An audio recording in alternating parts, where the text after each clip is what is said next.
Il-Qawmin Tarħula u Bliet Antiki.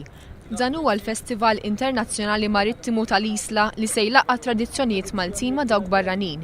Fit-tliet edizzjonijiet ta' qabel, il-festival tratta l-ġraja ta' żmien il-Kavallieri, ta' żmien il-Franċiżi u dak li seħħ fi żmien it-Tieni Gwerra Dinjija. Din is-sena l-organizzaturi stiednu 3 tibliet mill-Latvja, mill-Litwanja u mill-Italja rispettivament sabiex flimkien mal-Isla jesibixxu l-kulturi tagħhom. Il-lokalitajiet li huma involuti fil-proġett, apparti l-Isla, huma Fara San Martino, mill-Abruzzo, mill-Italja, il-Daugavpils mill-Latvja u mill-Litwanja għandna Zarasaj.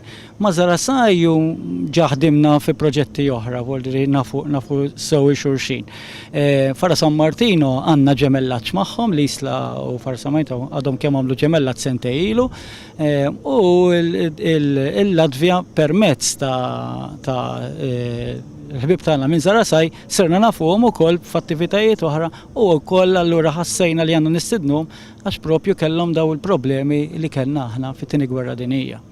Il-proġett Qawmin Tarħula u Bliet Antiki se jwassal messaġġ komuni bejn l-4 pajjiżi, il-qawmin ta' dawn l-bliet wara t-Tieni Gwerra Dinjija. Il-festival ser jagħti wkoll spazju għat-talent lokali flimkien ma' dak barrani.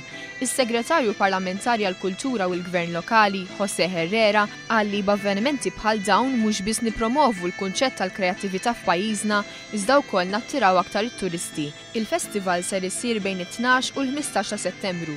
Preżenti għat-tnedija tal-Festival Internazzjonali Marittimu tal-Isla kien hemm ukoll is-Sindku tal-Isla Justin John Camilleri.